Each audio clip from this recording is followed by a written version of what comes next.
What's up everyone, how are you all? Today we are back with another blazing Naruto story. What if Naruto was seen as a failure but awakened the forbidden legacy? If you enjoy, then please like, share and do comments. And also check the description box to original creator of this beautiful creation. Land of Grass is a small country between two major countries of Hai no Kuni, Land of Fire, and Tsuchi no Kuni, Land of Earth. Two shinobis from Konohagakure is seen entering the border of the said country. One is a tall man in his 50s, with waist-length spiky white hair that is tied back into a ponytail. A red vertical line marking under both of his eyes, a few wrinkles around the corner of his mouth, and a wart on the side of his nose. His attire consists of a matching sage green kimono and a red haori. His name is Jiraiya, one of the legendary Sannin of Konohagakure. Walking beside him is his apprentice, Naruto Uzumaki.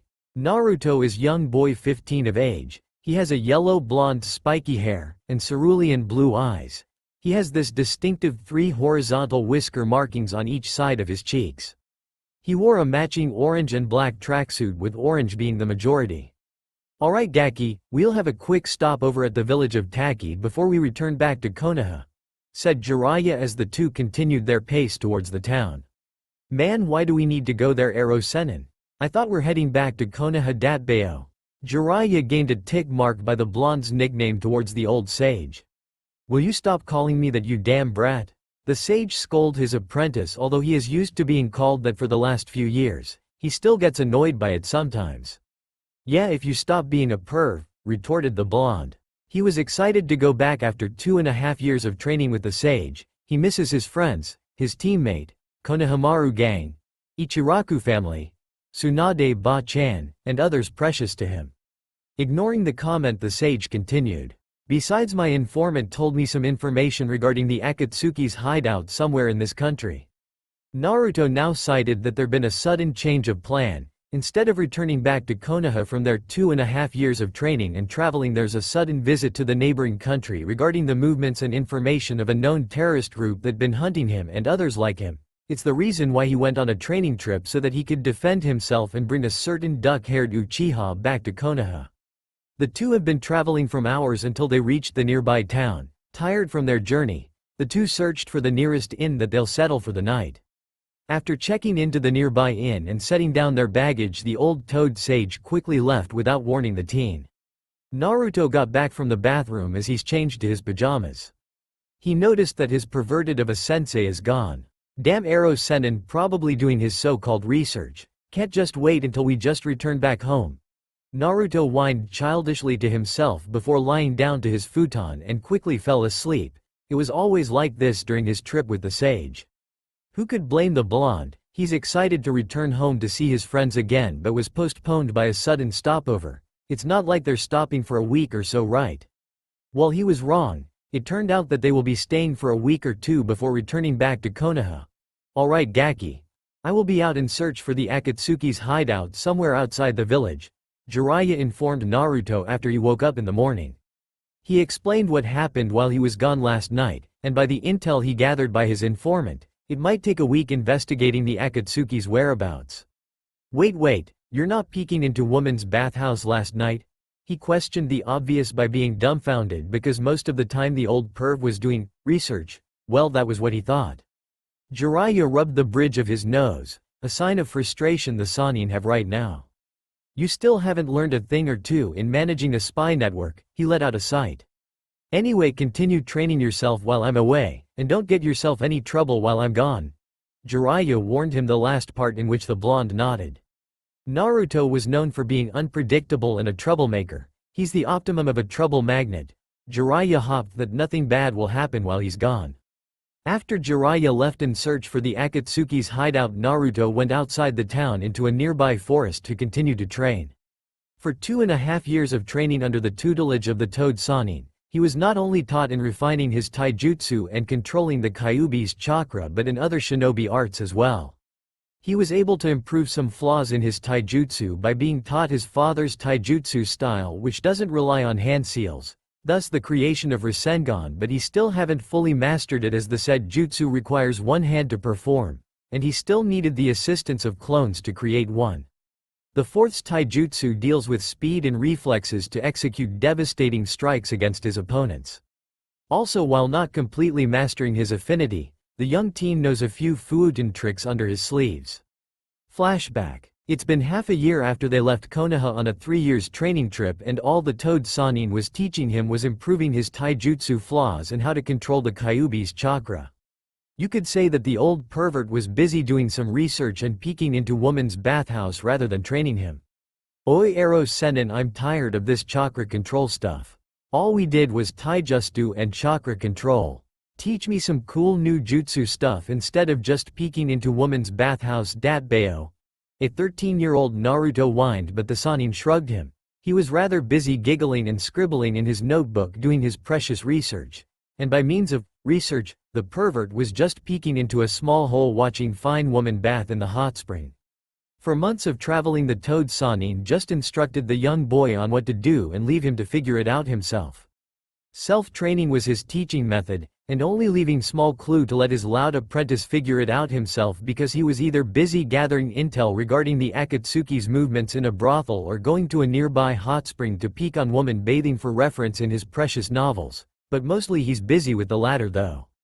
Unlike his last student, which is a prodigy, the brat was dumb enough not to piece together those clues, which he really couldn't blame, as Naruto's education and training is sabotaged during his academy days. He even gave a clue on how the Kage Bunshin really works, which is a great cheat since Naruto have large reserves that will help him speed up his training 100-folds faster. Sometimes he wished that the brat got his intelligence more from his father. Well, at least the brat got his battle genius in the field like his father, which could formulate strategies and backup plan in a seconds. If the Sannin could describe his apprentice, personality-wise he got his airheaded and hot-headed traits from his mother, while during battle he's more like his father. The blonde was tired sparring with his clones and some chakra control exercises. He wanted to learn some cool new moves and jutsu to further expand his arsenal, but whenever he asked his sensei to teach him some awesome jutsu, the perv just insist on letting him master or improve the Rasengan, clone sparring, or some chakra control exercises. While he was improving and getting stronger, it was not enough from him and wanted to improve his arsenal. Naruto left no choice but to force his perverted sensei to focus on his training more, so he threw a rock at the peeking Sannin that caught the perv's attention. "Can't you see I'm busy doing my research here, you damn brat?" Jiraiya yelled and glared at his student while rubbing the back of his head where the rock hit him, a rock that had the size of a Rasengan. Now that he caught his teacher attention, Naruto let out a mischievous smirk while performing a ram seal oiroke no jutsu. Naruto then transformed to his completely naked, slightly older female alter ego without the mist that covered sensitive private parts. Yep, he done this without some mist. This let the pervert jaw drop with his eyes forming in a heart shape. This jutsu should be classified as S rank or possibly XXX rank since it works most of the time. Heck, he even knocked out a Kage with it a day after his graduation, and he was planning on making a reverse version for women. Who knows, it might save the world from a crazy goddess in the future or something. "Jiraiya-sama tilde, would you help this poor soul please?" he or she said in a sultry female voice while doing a post and winked. Jiraiya couldn't handle it anymore and was knocked away into the woman's bathhouse with a trail of blood running out of his nose. Naruto cancelled the jutsu and was laughing his ass off in the ground by the perverted reaction of his sensei. He heard female screams and beatings inside the hot spring, which let him laugh more at his sensei's antics. He knew the pervert deserved it. The two sat into a nearby field resting. Jiraiya wrapped into bandages from the beating he received from all the women inside the bathhouse, and some of them were kunoichis. "Alright brat, what do you want for you to ruin some fine research material out there?" he asked in an annoyed tone while rubbing some sore parts in his body from the beatings he received. Naruto smiled and said, "I want to learn some cool jutsu, cooler than the Rasengan," he chirped while keeping his grin to himself. The Sannin sided at the hyperactive blonde in defeat. Alright, but first I want to know what your affinity is," he asked his student, but was given a dumbfounded look by the young blonde. "You don't know what's your affinity, do you?" he questioned, gaining a nod from the blonde. The old sage reached some chakra paper and gave it to the blonde while instructing. "Alright, I want you to channel your chakra into this paper," said Jiraiya as he gave Naruto chakra paper, as he explained what element will he get depending on the result of the paper. Naruto then starts channeling chakra paper, then the paper splits in half. Cool. Does that mean I got wind element arrow senin? The blonde questioned his teacher, which Jiraiya found it interesting. While most ninja are fire users in Konoha, you brat are one of a kind. Wind users are rare in Konoha, Jiraiya said while he thought with interest in the only shinobi he could think that is proficient in handling wind affinity is Asuma Sarutobi, the son of his late sensei. I knew I'm awesome Datbayo, declared the blonde, pumping out his fist to the air while jumping, declaring how awesome he is. So will you teach me some awesome wind jutsu? He said with glint in his eyes. Jiraiya tapped his chin repeatedly, thinking what to teach the blonde. Alright brat, watch closely, Ima show you 2 wind powered jutsu. Waving proper hand seals, Jiraiya clasped his hand together, compressing wind while shouting, Futon. Repusho, wind release. Gale palm. Releasing the compressed air into a powerful wind in a single trajectory. After that he showed him another wind technique. Gathering wind chakra in his diaphragm, he shouted after he waved the proper seals, Futon. Daitopa, wind release. Great breakthrough, releasing powerful wind blow from his mouth. Cool. Naruto's eyes sparkled with amazement at the shown jutsu. Alright Gaki, you know the proper seals. Now go over there and start practicing, I have some research to attend to, Jiraiya said while pointing out to where the blonde was training earlier. Before the hermit leave, he forgot to give his apprentice something.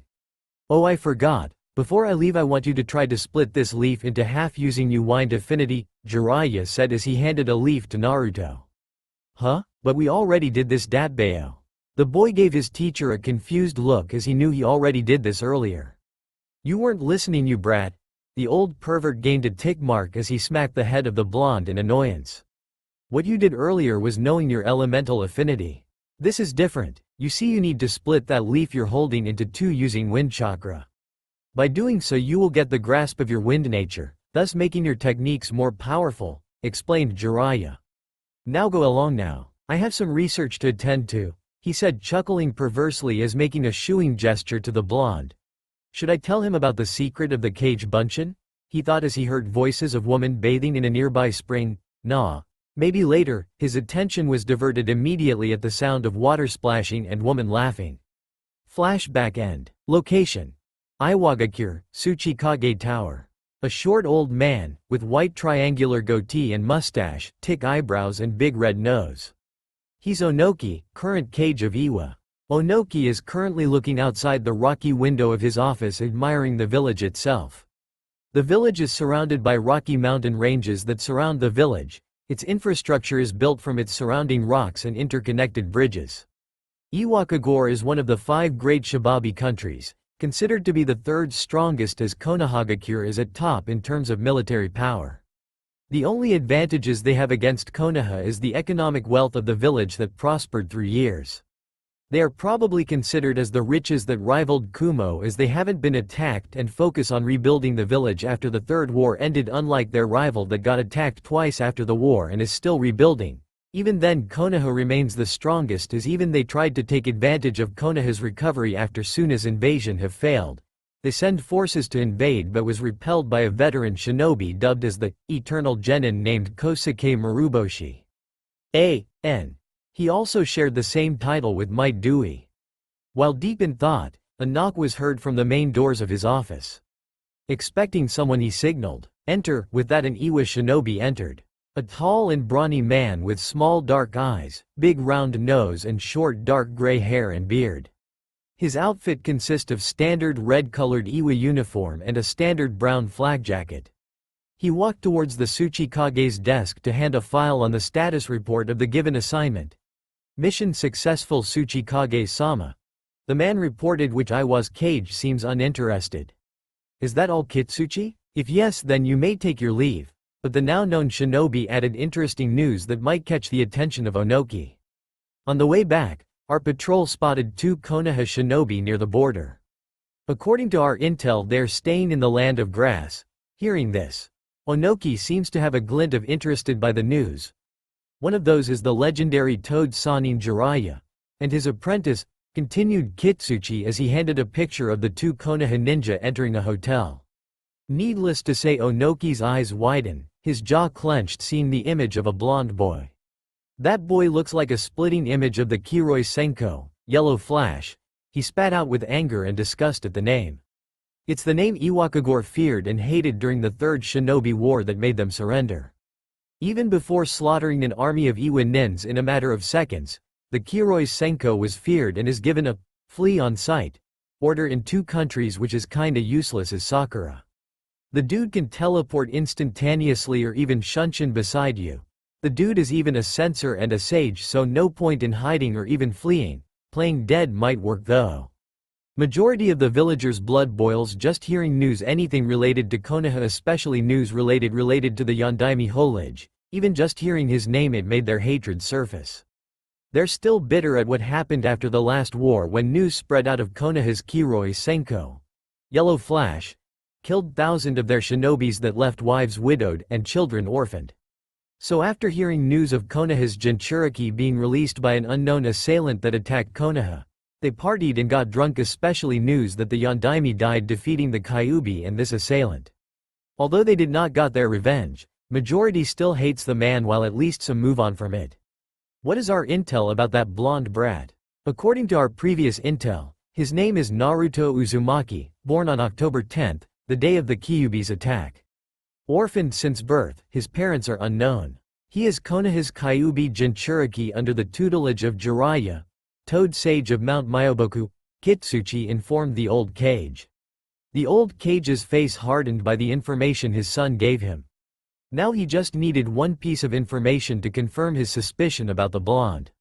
Any information on what the Sannin has been teaching him? Under the Sannin, the Kyuubi Jinchuriki has learned Toad summoning, the Rasengan, has a wind affinity, and proficient use of Kage Bunshin. Kitsuchi replied with sheer interest. One of our recent intel cited a month ago that their Jinchuriki is mastering the Yondaime's spacetime jutsu. Onoki's suspicion was confirmed after hearing those. He cited and rested both his arm at his chin and chuckled at the revelation. It seems Konoha's preparing a second Yellow Flash, in which Kitsuchi agreed to the statement. Could it be that he's the... He couldn't finish his sentence as Onoki interrupted. Yes, it seems he is, he cited, knowing what Konoha has hidden. With a deep scowl in the Tsuchikage's face. Minato, it seems your legacy continued after all. There are 3 evidences that supports his claim, and one is the uncanny resemblance of the 4th Hokage and the 3rd Jinchuriki that is easily spotted. The kid is literally a chibi clone of his dad, and the funny thing is that the villagers of Konoha failed to see this as they are blinded by their hatred. Second is that the brat is using his father's jutsu and is under the same pervert of a Sannin the 4th is trained by. Third is he knows that only a main branch of Uzumaki can contain the power of the Kyuubi. He was alive since the time Kyuubi is held by Mito, so he knows this information as well, and he had intel of the secret marriage of the last princess and the blonde. This led Onoki's expression went serious as he called out his Anbu officers. Kitsuchi, prepare your men immediately. What are you planning, Dad? Kitsuchi asked. He have a bad feeling on what his old man is planning. Track down and try to capture the Jinchuriki, Onoki said in a serious tone that confirmed his gut feeling.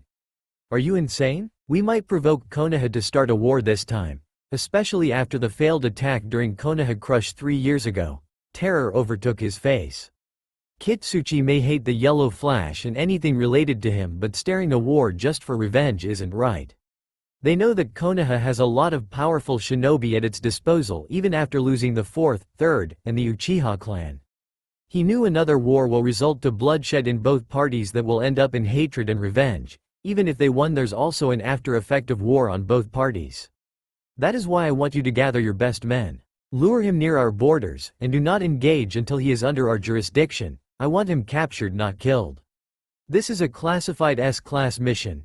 Onoki knows Konoha can't engage in a war if one of their shinobi are captured under their territorial jurisdiction.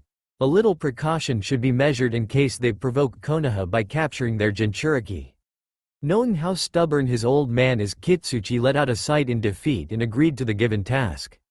Very well, Tsuchikage-sama. Mission accepted, he said as bowed down as he was dismissed. Either way, he got no choice but to accept the mission. Kitsuchi then wonders why his dad wants the Jinchuriki captured and not killed. He was wondering why he needs the blonde. Meanwhile, Onoki chuckled as this may be their upper hand against Konoha. Unbeknown to them, A young beautiful kunoichi was eavesdropping behind the door. She had a short but a little messy raven black hair with matching black eyes that matched her heart-shaped face. Her outfit consists of standard Iwa uniform with her right sleeve missing and a lapel over her right leg. Over her outfit is a standard Iwagakure flak jacket, fishnet tights and a skirt over them. She gritted her teeth and clenched her fist in anger as she heard most of the conversation. She was supposed to debrief with the Tsuchikage regarding the success of her mission but instead heard the conversation inside the Tsuchikage's office. Those Konoha scums, she thought to herself with venom, her agenda is now clouded with revenge. Knowing that the discussion is over, she heard the doorknob's metal turning. Being a trained kunoichi herself, she quickly shunshined outside before she gets spotted. Walking out of the Tsuchikage's office, the bearded shinobi looked at the spot where the kunoichi was eavesdropping. Strange, I sense Kuritsuchi was here a moment ago. But shrugged it off as he can just ask his daughter later before his departure in pursuit of the Jinchuriki. Right now they have a Jinchuriki to catch. Location: Land of Grass. Several miles from the border of Tsuchi no Kuni, Naruto is seen training with his Kage Bunshin. He is sparring with dozens of clones and it was now down with 6 clones versus himself in a hand-to-hand combat. 2 clones charged towards him from his left, and 2 at the right, in which he sweep his right feet to the clones in his right, making them lose balance. He then rotated 180-degree turn to kick them using his other feet, dispelling them immediately. Noticing that the clones from his left are nearing him, Naruto then went into stance immediately and engaged into close combat with both clones. After a series of attacks and blocks, seeing an opening, he then caught one clone's fist using his hand and then grabbed the clone's arm with his other hand, in which he threw the clone into the other clone, dispelling them. Naruto then looked around, noticing 2 more clones are nowhere to be found. The ground started to erupt, bursting out a clone with a spiraling blue orb in his hand, shouting, "Rasengan!" With his fast reflex, he quickly jumped up in the air out of his position, dodging the attack, but while airborne his senses spiked, noticing danger above him. Looking up, he saw another clone with a Rasengan in hand charging downwards. Being proficient with the Kage Bunshin, he quickly spawns another clone that threw him away from both attacks.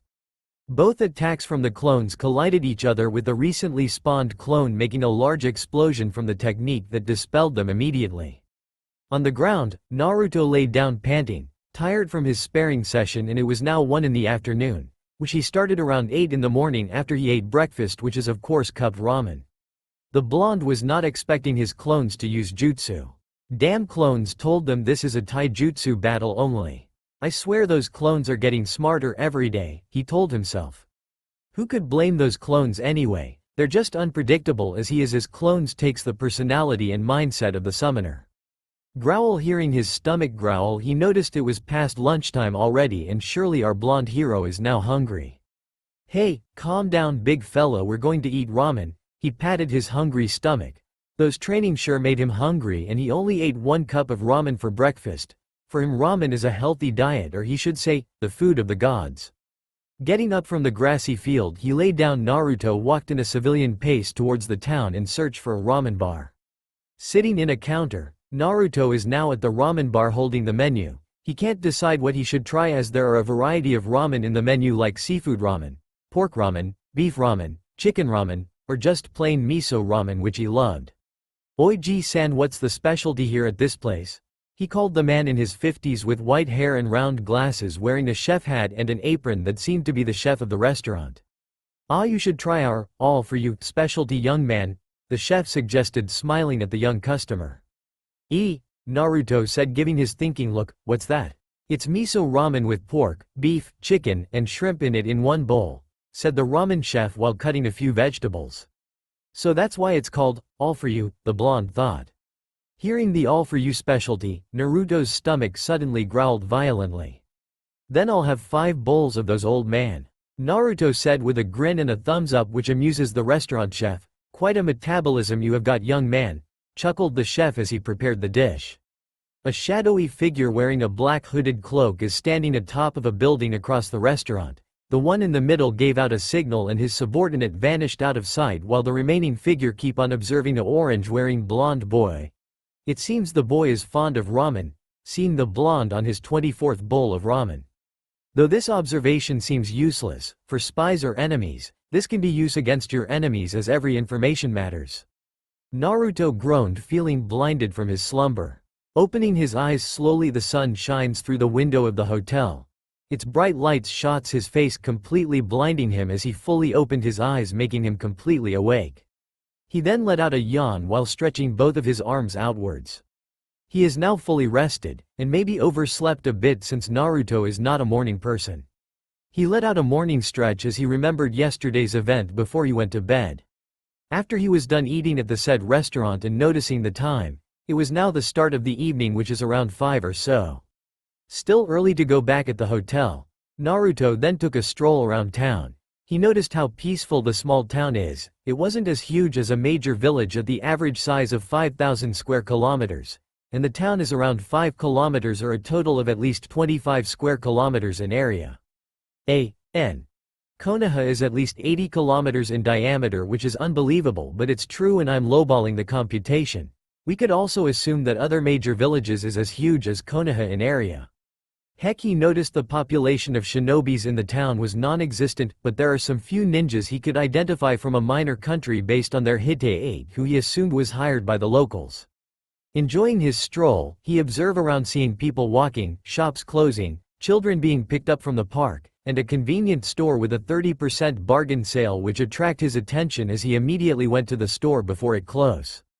An hour has passed. It was now 8. Naruto then arrived to his room and is seen with a bag full of ramen that he bought recently, in which he now proceeded to store it in a small scroll and put it inside his ninja pouch. Giving himself a yawn, he then changes to his pajamas and went to bed, ending the day with a smile of his face of the ramen he bought. Recalling the events that happened yesterday, Naruto then proceeded to his morning exercise that composed of stretches, crunches, sit-ups, and push-ups. It was just basic workout that was part of his routine and not extreme as training or some certain green spandex wearing ninjas, if you know what I mean.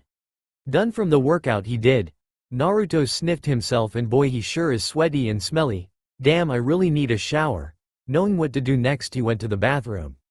After taking a shower and now wearing his usual orange outfit, the blonde sat down in the futon and unsealed a bento that Jiraiya left for him before his departure. While he wants to have ramen all the time, he knows that he need proper nutritional intake that he learned during his trip a few years ago, in which if he didn't limit his ramen addiction, the Sannin sealed all his precious cup ramen away, much to his annoyance. And speaking of Jiraiya, he was supposed to arrive within the week. It's been a week and a half already and the pervert not yet to arrive, he told himself before digging in.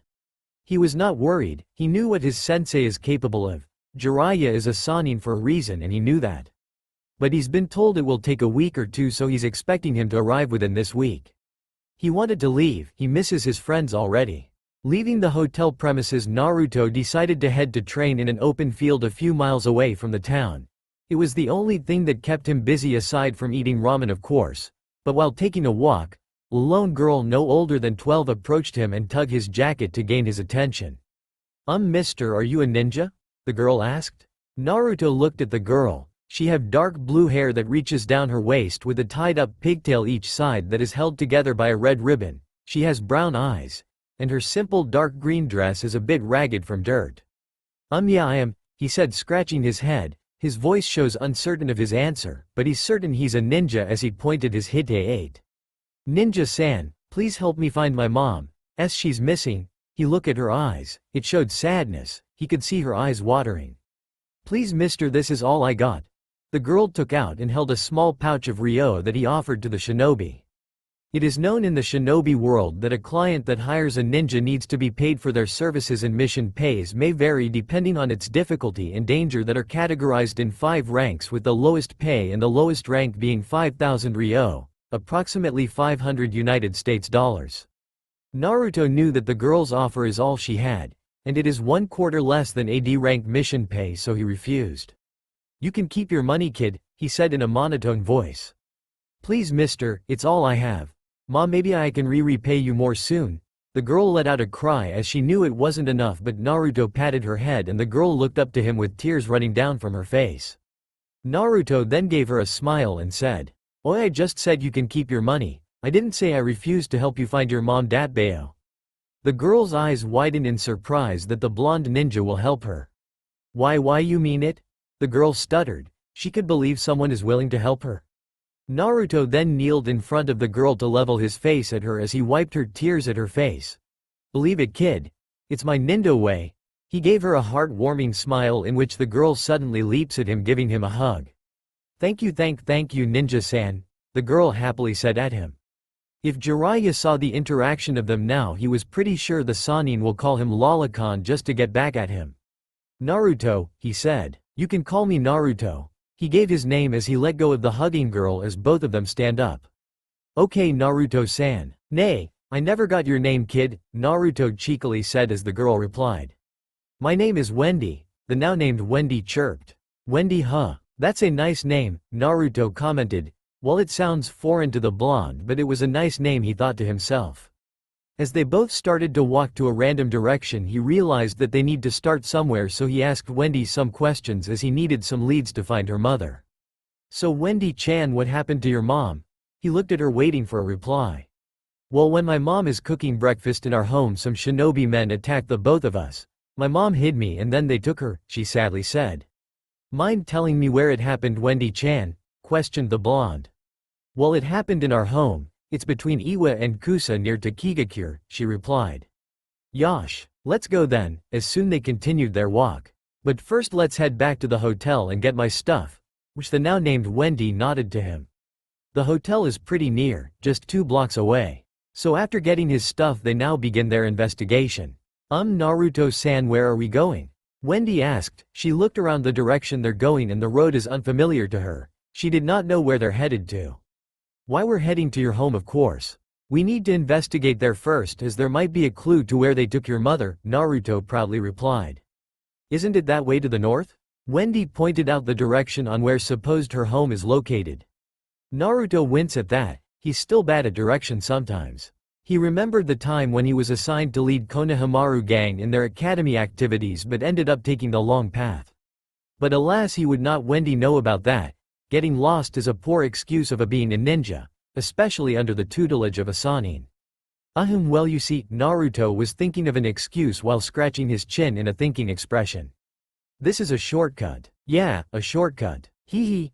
Wendy looked at him. Her eyes narrowed as she was studying him. Well, if you say so, she beamed at him. Naruto let out a sigh as the young girl ignored his poor excuse. Though the girl knew they got lost for a moment, she just didn't mind it. Unbeknown to them, the group who were spying Naruto yesterday was observing them. All according to plan. Wendy-chan, are you sure this is your home? Naruto asked, in which the girl nodded. Several meters in front of them is an old abandoned cabin that seemed unoccupied for years. The blonde ninja is feeling wary about the situation. Something is odd, he thought. Being a Jinchuriki, he knew that this might be a trap. He looked at Wendy, feeling no malice coming out from her. He then made out his mind to proceed the investigation. He held both his hand in a familiar plus sign. Kage Bunshin no Jutsu, and 2 copies of him emerge out of nowhere. Wendy was in awe as there was now 3 exact copies of Naruto. Naruto-san, there's 3 of you, Wendy said in amusement. This is a Kage Bunshin, a Junin-level technique that lets the user physically clone himself that I myself learned before I graduated, Naruto proudly states in a matter-of-fact tone. What do you need them for? Wendy asked. She was amused and curious at the same time of the shonjutsu. Well, boss wants us to find any leads on where they took your mom, stated a clone as the other clone noddingly agreed. Both clones now started to go inside of the cabin to look for clues. Wendy looked at the ninja in a questioning look and said, what are really those clones for, Naruto-san? We could look it out ourselves. Naruto looked back at the girl and patted her head. Well, we still didn't have our lunch yet, have we? The girl nodded in his comment, which Naruto continued. Besides, this is the best opportunity for us to eat. Naruto didn't want to let the girl know he's skeptical about the situation, especially he sensed Chunin level of chakra from the girl. Nay, Wendy-chan, have you been trained in any ninja arts? He asked as Wendy replied. My mom only taught me jutsu related to my Kekkei Genkei, but that's about it. I see, he may be an idiot, but the Sannin taught him to be cautious. He knows something was up, but looking at Wendy his guts tells him she's innocent. Not want to be rude, but the next town is a few miles away, and I haven't packed any food for us to eat, nor did bring any. the girl told the blonde as the shinobi gazed out of his thought. He reached out a scroll from his ninja pouch. As an awesome ninja I always come prepared. Inside this scroll is the food of the gods. Behold. He waved it around showing it to the girl like some kind of magic show.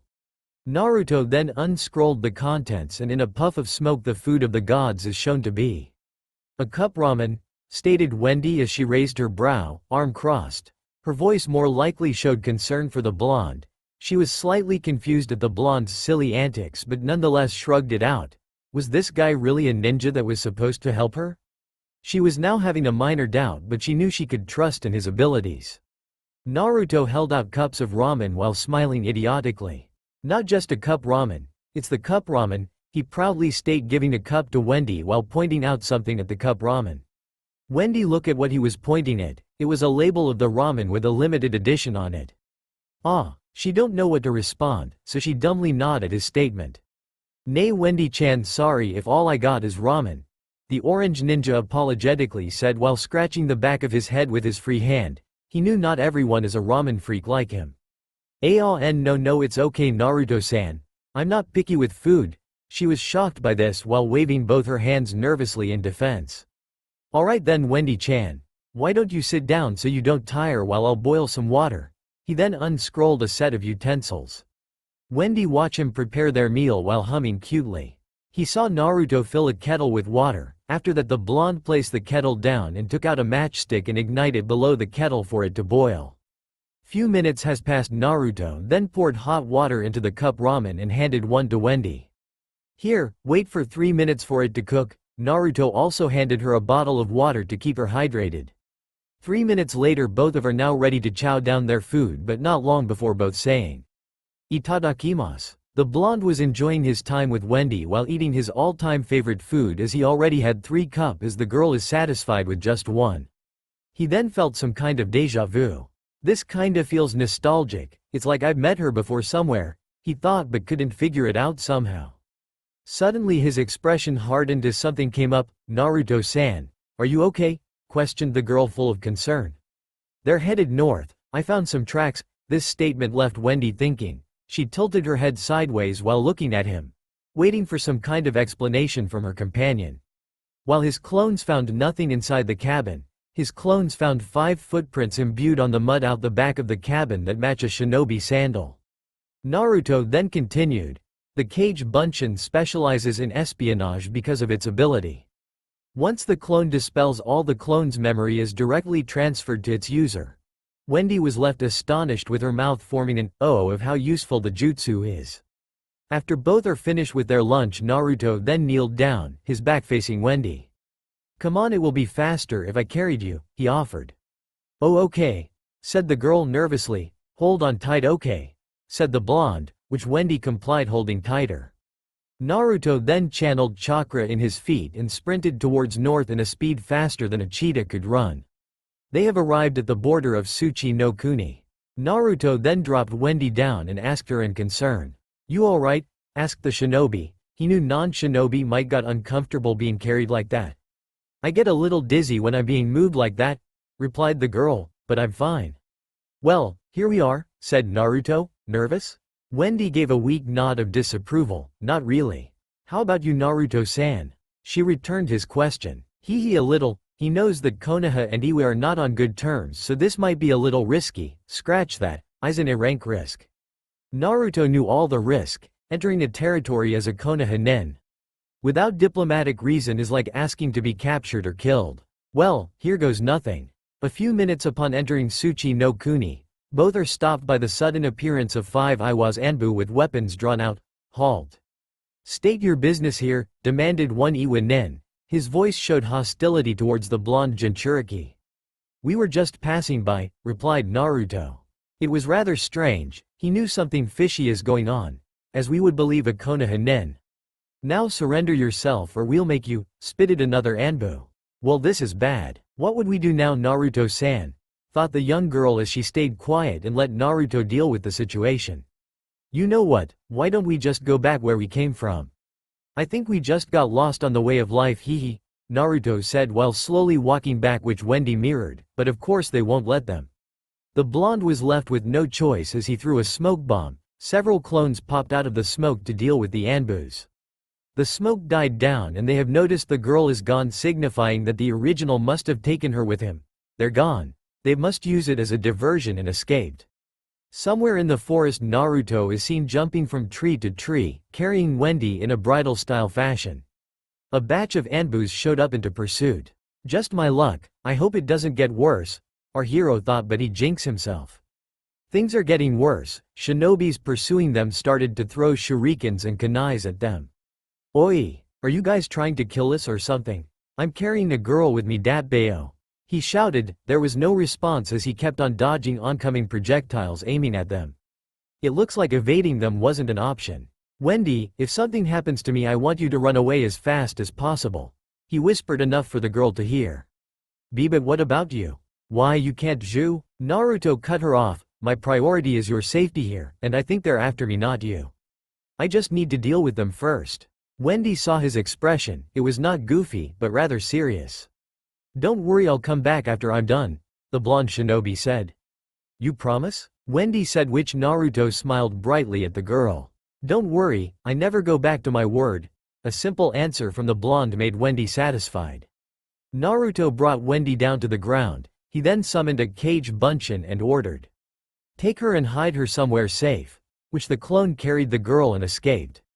Naruto was standing on the ground where his clone and Wendy left, his arms crossed, posture straightened, and face hardened. One by one Anbu are appearing few meters away, surrounding him in a circle. Surrender yourself now, brat. You have a lot of guts trespassing in our territory, now you have nowhere to run, the Iwa Anbu said while others chuckled in union. Who said I'm gonna run? Naruto said with a smug on his face as he closed his eyes for a second. Meanwhile, somewhere in the forest, a clone sitting still dispelled.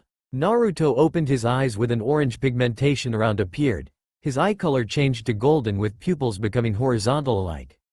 Naruto then went into a battle stance ready to fight. Yosh, let's dance. Naruto just entered Sage mode where he learned it during his time at Mount Myoboku for the last 3 remaining months of training with Jiraiya before they are supposed to head back to Konoha. Time to let loose, he thought. There was no holding back this time. It was his first time using it in a real battle other than sparring with his clones and mastering it. All the Anbu charged together at him. Most engaged in a taijutsu while the remaining have weapons drawn aiming to kill. With the technique, Naruto's senses boosted that able to sense blind spots and can pinpoint where the attack would land. He was able to dodge all 360-degree attacks, ducking, tilting, jumping, rotating, without them making a single scratch, nor was able to touch him. You can't dodge forever, brat. It seems that backup has arrived, hehe. The captain chuckled as the second batch arrived just in time. Damn it, I need to finish this quick or it will not end well for me, the blonde thought. I still got few minutes left. He still have few minutes to maintain Sage mode as it only lasts for several minutes. Down part of using it is that summoning a clone that utilizes Sage mode will divide his reserve of natural energy. Naruto then analyzes his surroundings. Since the backup has arrived, neither has moved, completely still, but neither are lowering their guards as if waiting the first to move. Knowing he is a time short, the blonde then dashed backwards, entering a defensive stance. What are y'all waiting for? Come at me. Are you scared or something? He taunted while his right arm reaching outwards in a taunting manner. One by one they charged at him, all going offensive while Naruto maintained his defensive stance. The first one to attack made a left hook which Naruto blocked and grabbed using his right arm. Using the momentum of the attack and with his enhanced strength, he then swinged the shinobi around towards the next 2 nins, knocking them out. 2 Anbu then jumped out behind the knocked Iwa shinobi with a katana in hand, aiming a vertical attack at him. The blonde was able to hold down the attack by grabbing the blade each hand. It wasn't coated with elemental chakra, so it can't damage him to an extent while he's using that form. Nani? Both are surprised. Naruto was able to block the attack using his hand and was able to restrict their movements. So, this is the power of senjutsu, one enemy commented. It amazed and terrified him at the same time. While Naruto is restricting both Iwa shinobi, one Anbu charged at him from behind with a chakra-enhanced tanto that he knows can damage him. Naruto then used the shinobi as a wall, kicking them both to do a backflip. He then lands behind the Anbu, and then proceed to sidesweep the feet of the shinobi, causing him to fall down, but the Iwa ninja used his hand to regain his balance by using the ground as leverage and flipped away. Naruto then went on offensive and charged at the enemy, throwing kunai after kunai, in which the Iwa ninja keep on deflecting the kunai that the blonde keeps throwing, but was surprised as Naruto is trying to land a punch at him. Before the blonde landed his attack, he was able to dodge the punch few inches away before it landed. "Ha, not bad, kid," the Anbu said as Naruto missed his punch. He saw Naruto smirk at this. Suddenly his eyes widened as he felt an invisible force hit him in the face. Gaiya, the shinobi was sent flying to a tree, knocking him out. Location: Takigakure. Several hours before Naruto and Wendy left, a tall old man in his 50s barged in wildly at a hotel room. "Alright Naruto, time to head home," cheered Jiraiya, but was met with a complete silence. A tumbleweed then appeared out of nowhere, rolling in front of the Sannin. He starts scratching his head, completely clueless of the situation. Finding the room empty and the blonde gone, it's like his wife just left him and took all his assets and the kid with her. "Damn brat, I don't have time to go play hide and seek," he annoyingly said as he went down to the receptionist to ask some questions. "Ah, Jiraiya Dono, what can I help you with?" the receptionist asked. "Did my apprentice tell you anything, Tama-chan? I can't seem to find him." Jiraiya interviewed the young receptionist known as Tama. "Well, he did not told me anything. He just went out earlier in the morning and went back again and left. I think I saw him with a girl before he left again." He then gave his thanks to the receptionist. "Well then, thanks Tama-chan, see you again next time." The Sannin then left the inn. Jiraiya is seen asking few civilians in town regarding the whereabouts of the Jinchuriki. He gained nothing from them. Jiraiya then asked a passerby, "Excuse me, but have you seen a boy with blonde hair and wearing an orange jumpsuit? He is about this tall." He held out his palm, showing indicating the height of his apprentice. No, sorry, I haven't," replied the passerby as she continued walking. He let out a sigh. "I've been asking around town but got nothing. That damn brat didn't even left a note." "Anyo, sorry meddling in, but are you talking about a boy with whisker marks on his cheeks?" an old store owner asked while sweeping in front of his store. This caught the full attention of the Sannin as he turned at the voice. He eyed fixated at the store owner, seemingly interested as he finally found some clue that might lead him to the blonde. "Yes, he is my apprentice. He was gone by the time I was back," Jiraiya said, which the store owner replied. "While opening my store earlier I saw him passing by in front, then a young girl no longer than 13 I think, approached him asking for help." This perks up Jiraiya's interest as he needed more information, especially involving a girl. "What can you tell me about the girl?" he questioned.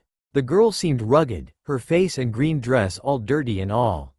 "She doesn't seem homeless as she's a healthy-looking girl, probably something happened to her.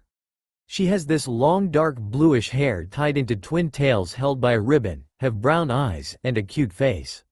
He explained and followed a comment. "That girl will grow up into a fine woman in a few years," said the store owner with a chuckle.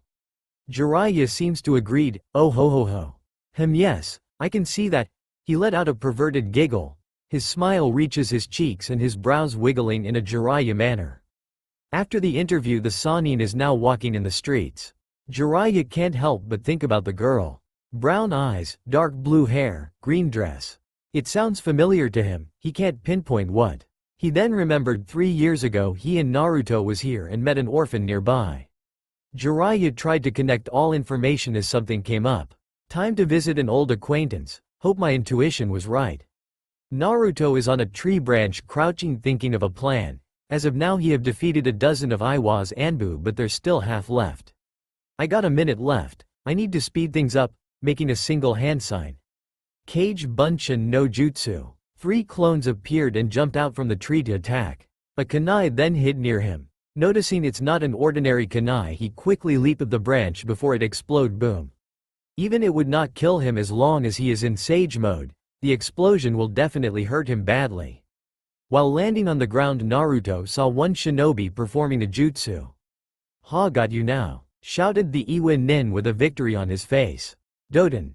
Doryuso. Earth release. Earth flow spear." Naruto's eyes widened as several spikes sprouted out from the ground, nearly impaling him. But he quickly used a Kawarami no Jutsu substitute technique, switching places to a clone of his. While Naruto switches with his clone, another Iwa Nin was currently performing a jutsu. Doden. Sazareshi. Earth release. Gravel, but it was too late for Naruto as the ground erupted, encasing him up to his waist. The Iwa Nin's face lit up and said, "Ha. That was unexpected. How lucky of me, to think that you just trapped yourself." The Iwa Nin noticed that the hardened ground encasing Naruto was beginning to crack. His face winced knowing that the blonde will escape sooner. He then ordered the few remaining Anbu, "Don't let him escape. Quick, subdue him now." The remaining shinobis performed a synchronized hand seals and together they shouted in union. Doden. Daichi Gansho. Earth release. Ground bedrock, as two huge walls of rock sprouted, trying to sandwich our hero. Naruto held his arms outwards at his side, stopping the wall and trapping him. "I need to escape and finish this in one move," the blonde thought. He knew he got 5 seconds left in maintaining Sage mode. The wall keeps moving inwards to him, its pressure increasing. "GG Gaia," shouted the blonde as he infused more Sage chakra at his arms to boost his strength further. Cracks can be heard. All the ANBU's face started to sweat on what's happening. Their expression suddenly showed fear as Naruto crushed both walls and was able to escape just in time as his natural energy depleted. "Time to end this," shouted Naruto as he performed his favorite jutsu. 7 clones appeared as they all charged together at the remaining Anbu. Naruto and 3 clones held their palm open as the other clones infused chakra on it, making his signature jutsu, Rasengan. All 4 Naruto charged, hitting each shinobi with a ball of condensed chakra enough to knock them all out. Finally, "It's over," he told himself as he returned to his base form. "I need to go to Wendy and make sure she's fine." Naruto then dispelled the clone that took her earlier. "Shit, Wendy," shouted the blonde as he ran as fast as he could as the memories of his clone surfaced. 10 minutes has passed since Naruto left. 5 figures landed at the center of the battlefield. One shinobi spoke up. Who would have thought that the Kyuubi Jinchuriki would defeat them? They began their search, checking every comrade that has fallen while specifically looking for someone. "Commander, it seemed there are no casualties. All are knocked out," said the shinobi as Kitsuchi remained silent. His face was blank but showed concern. "Also, Captain, your daughter are nowhere to be found." Finally their leader spoke up and gave an order. "You 4 call for the medical team. I'll go look for Kuritsuchi myself," said Kitsuchi. "But what about the Jinchuriki?" one of his subordinates asked, which their commander replied. "Forget about the mission, we underestimate this mission. I'll take full responsibility," he said in a serious tone. "After you're done, report back to the Tsuchikage immediately," and with that he left the battlefield. Location: Tsuchikage office a day before the ambush. Onoki is seen doing paperwork as Kitsuchi entered. "Kitsuchi, what brings you here?" the old man said while doing his paperwork. "Kuritsuchi been missing for 2 days," he said with worry in his voice. Onoki looked at him for a second before continuing with paperwork and said, "Don't worry, the kid's probably training outside the village. You know her, she always wants to be the best." Kitsuchi pitched the bridge of his nose. His father seemed not to worry at all. He let out a sigh and spoke while raising his voice a little. "She might compromise the mission. We should focus on finding her and delayed this mission." Once again, Onoki looked at his son with voice of confusion. "What do you mean, Kitsuchi?" Onoki said, waiting for an explanation. "Last week after you assigned me the mission, I sensed her presence behind the door for a moment, but when I looked, she was not there. I asked her if she has been at the office during that time, but she dismisses it. She has been acting unusual for the past few days, always deep in thought. When I talked to her, she kept silent or just changed the topic," explained Kitsuchi while maintaining composure. There was a brief silence before he continued again, voice rising higher. "Don't you see? She was there, she knew. Knowing her, she will let her hatred, but was cut off." "That's enough," shouted Onoki while standing up or rather levitated from his chair. A minute has passed as both started to calm down as Kitsuchi spoke once more. "One wrong move, and we will cause another war with Konoha. We were lucky 3 years ago. Now? I'm not sure anymore. We cannot just back away from this. This planning took days of preparation and it's already on motion. If you're worried about Kuritsuchi, then stop her before she messes this up. If you failed to convince her, then subdue her until it's over," the Tsuchikage said while looking out the window of his office. You know how stubborn she is. She's always doing as she pleases and will not listen. Before Kitsuchi left, he once again spoke. You're putting too much confidence this will all work out, and then he left. It's been 20 minutes since Naruto found Wendy hiding in a cave. Luckily, the moment Naruto dispelled his clone, Wendy did not left, nor did the enemy ninja found her. The blonde is now carrying the girl on his back, being chased by a lone kunoichi. He looked back for a moment and saw that the kunoichi is still chasing them. Hang on Wendy, we're almost near, he said as they're reaching near the border. Naruto could now see the end of the border. He knew once he passed, the kunoichi can't longer pursue him because of territorial jurisdiction. To ensue their success, he held his hand in a T sign. Kage Bunshin no Jutsu. Copies of Naruto then attacked the kunoichi while they escape. He then looked back with a smile on his face and shouted, "Ha! That will slow you down, ya bastard." Iwa Bunshin no Jutsu, rock clone technique, whispered the raven-haired kunoichi, revealed as Karachichi. As she expels mud from her mouth to form 4 clones to battle dozens of Naruto clones. Meanwhile, Naruto heard an explosion. As he looked back, he saw that the kunoichi is still on pursuit while his clones battle exploding rock clones. Huh, Nani? Nani? His eyes widened comically as to what happened. Not only that, but the kunoichi is closing distance between them. Almost there, he shouted. If he wasn't carrying a motion-sick girl, then he could outrun his pursuer. At last, Naruto and Wendy made it across. He put Wendy down as they stopped. He saw that the kunoichi also stopped at the border, not crossing. Ni ahahaha. Blah, blah. Can't cross, can you? Dogs should just be leashed, datbayo. Ha ha ha, no. Wait, that ain't the word. Naruto was laughing his ass on the ground, sticking his tongue out in childish manner, teasing the kunoichi before he picked himself up. Wendy tugged his jacket while looking at him. Naruto-san, I don't think she's willing to let us go. Naruto processed what Wendy said. Wait, what do you mean she? He then clearly looked at the dead serious Kuritsuchi across, eyes gazing at each other. Blue meets black, warm meets cold. Oh, I see. So you really are a girl, huh? Don't get me wrong, I almost mistake you for a pretty guy, and you look like Shizune with smaller boobs. I mean, I just don't want to mistake you from another Haku datbayo. Hee. Naruto said while scratching his head. He remembered as he almost fell for a dude that he mistake for a beautiful woman, in which his sensei called a trap. Meanwhile, this made Wendy confused at his statement and action. A kunai then gazed his cheeks. Huh? This got his attention? Naruto can see the kunoichi's eyes dead set on him. He knew he kinda pissed the woman off with his comment. You know, I think we'll go ahead. Datsu. Datsi ya, he said while pointing at his back. He then picked up Wendy again and dashed, knowing the kunoichi on chase again. As much as Kuritsuchi hates Konoha ninja, she hates the Kiroi Senko the most. Her eyes are set dead cold towards the blonde. Eyes intent to kill, as she would let Konoha gain another yellow flash, especially after the blonde pissed her off with his comment. She didn't care if she goes overboard as long as he end his life. Knowing the blonde will continue to evade, she threw 2 exploding kunais at him, which the blonde dodges. Oi! That was dangerous, shouted the blonde as he landed and hid Wendy behind a tree. Naruto then rushed towards the kunoichi, summoning a single clone, and shouted, Rasengan. Kuritsuchi's eyes widen as in front of her is a ball of chakra that screamed danger. Never did I thought he would go offensive. With a few hand seals, she countered it with a Doden. Doryuheki, earth release. Earth-style wall. As a wall made of mud rise from the ground to block Naruto's attack. Naruto then crashed his Rasengan into the wall. Huh? What? Where did ya go? Naruto said as he held his hand into a looking motion as the kunoichi went missing. Remembering what Kakashi-sensei said, Naruto then produced a Rasengan at a size of a basketball and charged it at full power.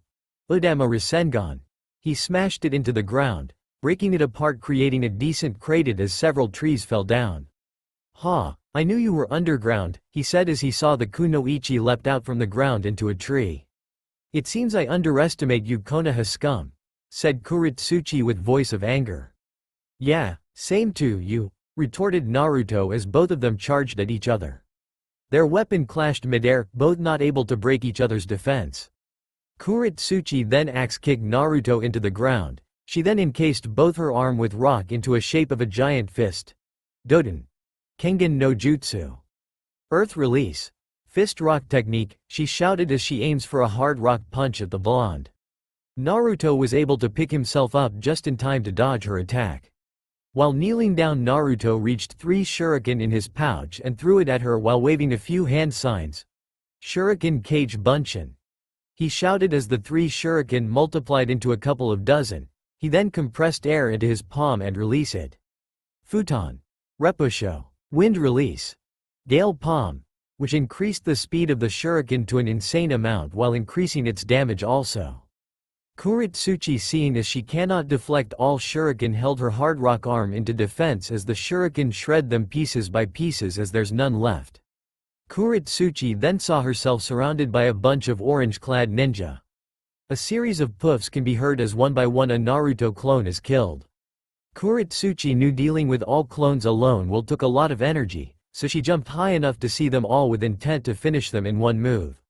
With a few hand seals, she gathered enough chakra in her mouth to wipe them all out. Sweden. Mizurapa. Water release. Water trumpet, she shouted, releasing a large jet of water from her mouth enough to wipe them out and flood the forest. Kuritsuchi saw that there was none left as all clones in the field dispelled, but she can't see the blonde either. So the original is not with them, she thought as she heard something spiraling behind her. She looked behind as above her there's 3 Narutos, each with a Rasengan in hand launching 45 degrees downwards at her. Kuritsuchi dodges all of them, seeing them crashed into the ground, but nothing come out of it. Her eyes widened as she realized. A diversion. It was too late as she felt a punch from her cheeks that knocked her to the ground. Naruto then engaged her into a taijutsu battle. Both were exchanging punches and kicks. Naruto is finding an opening to gain the upper hand. Kuritsuchi knew Naruto is attempting to summon a clone, but she kept him occupied. She then attempted a roundhouse kick, which Naruto blocked with his left arm and saw an opening. The blonde then tried to side-sweep the raven-haired but failed as she retracted her foot away, gaining distance just in time for Naruto to summon 3 clones which assisted him in his fight.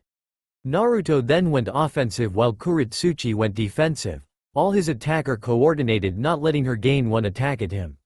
This went for a minute before she was able to reduce a clone from an opening. This continued until the original is left. Naruto still went offensive at her as seeing her stamina wearing out. Getting tired already? He taunted, which she just gritted her teeth. Though he knew he's a stamina freak, he knew his reserves is starting to run out as well. He was fighting 2 dozens of Anbu earlier. A smoke bomb was thrown. Naruto held his guard up, not knowing what the kunoichi's thinking. As the smoke was cleared, he saw that Kuritsuchi distanced herself to him, smirking. A golem made of rock suddenly bear-hugged Naruto from behind. He can't escape as the golem possess an amount of brute strength. Jia! He screamed in pain as the golem increased the pressure. He then saw Kuritsuchi wave a few hand signs and shouted. Yotan! Sekaigyo no Jutsu! Lava release! Quickslime concealing technique, as she expels quicklime from her mouth and followed by a Sweden. Mizurapa. Water release. Water trumpet, she then added a water for it to harden quickly. Ha, poor little Konoha scum you are. How does it feel to be cemented? Kuritsuchi teased, smiling widely at the restricted blonde. I think I should keep you as my trophy in my room. Hey, y'all think I let my guard down? I'll escape here dat bayo, he retorted while forcing a grin. She dropped her smile as she advanced to the blonde with a kunai in hand, aiming to kill. Before she could do so, a clone leapt out from a tree shouting, Rasengan! That destroyed the golem but was still stuck as his legs are cemented. Seeing as the kunoichi is gaining distance, he got a few seconds left to counter. I still haven't mastered it yet, but I've been left with no choice, he thought as he reached a familiar tri-pronged kunai from his pouch. Time seems running slow as Kuritsuchi is 1 meter away from thrusting her kunai at him. And at the same time Naruto is seen throwing the tri-pronged kunai at her. Kuritsuchi tilted her head, dodging the kunai, letting it pass behind her. She sadistically grinned ear to ear as her kunai is closing the hap to Naruto's heart. Almost there. Got you now. Ha! She thought with victory, but before she could stab him she is met with a bright yellow flash. Hiraishin. Huh, Nani, She went wide-eyed, but it was too late. Naruto then flashed behind her, delivering a double-barrel horse kick with enough force that sends her tumbling few feet away. As she picked herself up, her eyes showed fear as she saw the familiar jutsu every Iwa ninja feared. That jutsu, so it's true. She was then cut off as Naruto flashed in front of her and delivered a punch and flashed again behind her, now with a kick. Naruto repeated this process, just throwing the kunai and combine it with a body flicker, delivering a blow each flash. He kept on flashing, just beating her up with punches and kicks. She seems like a ragdoll getting beat up like some training dummy and unable to defend herself as this continued for a while.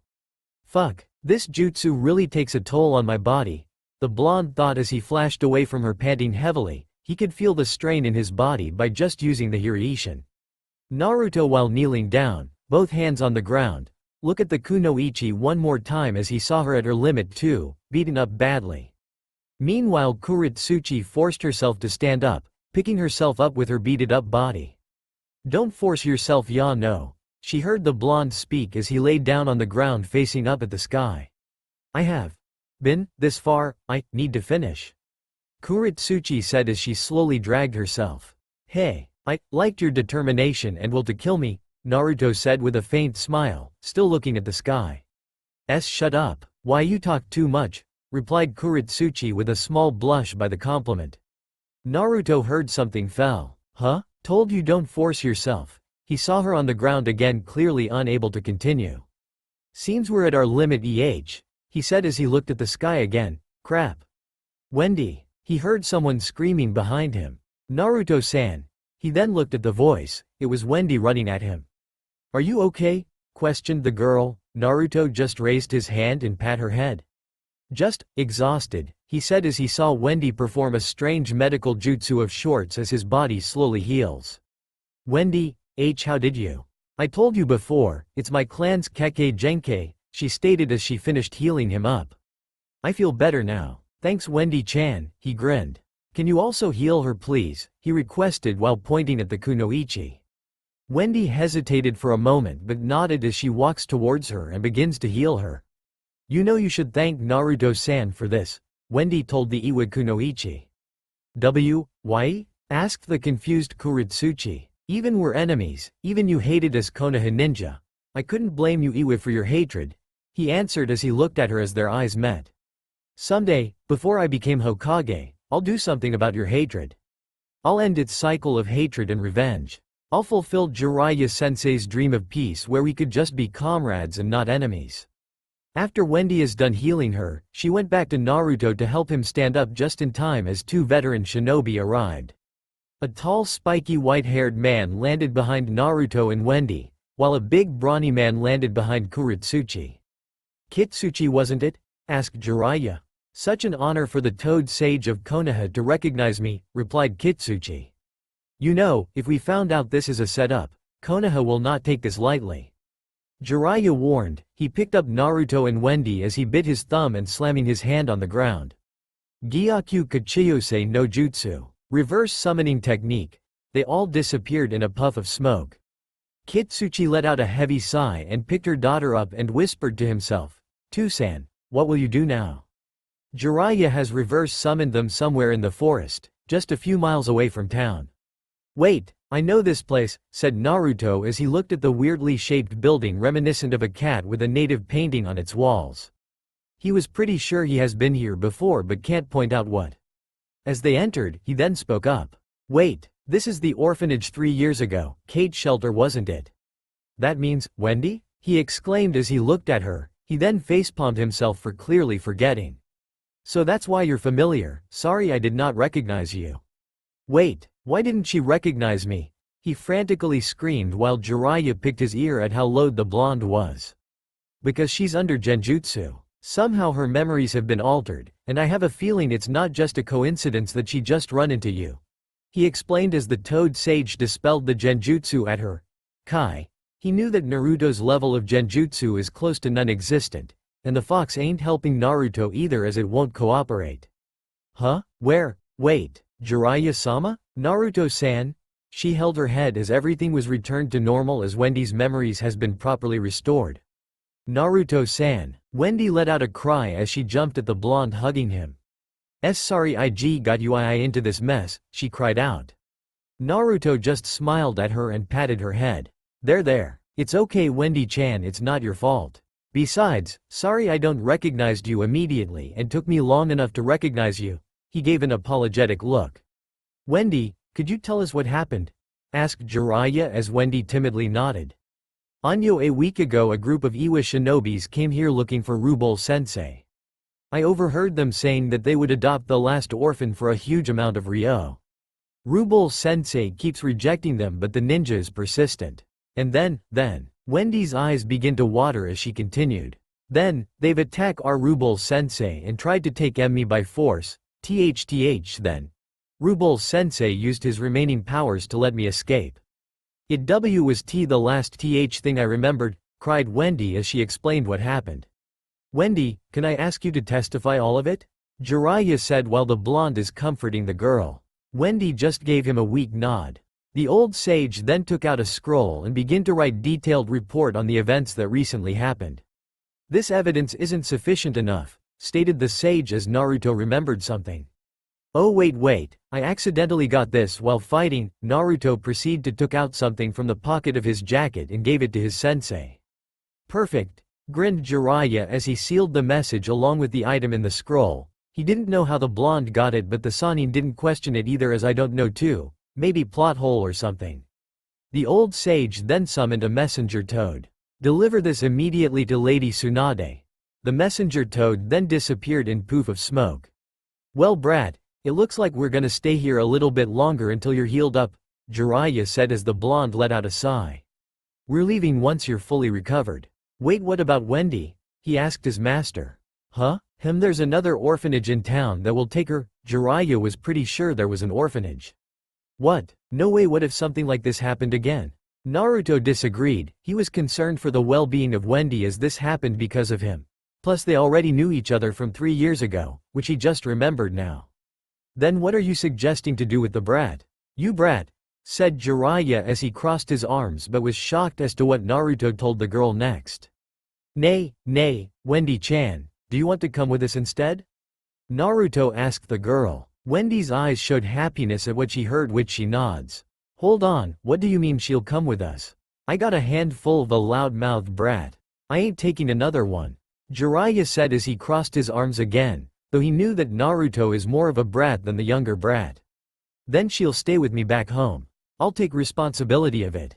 I promise dat bayo. Naruto pleaded with a fox-like grin.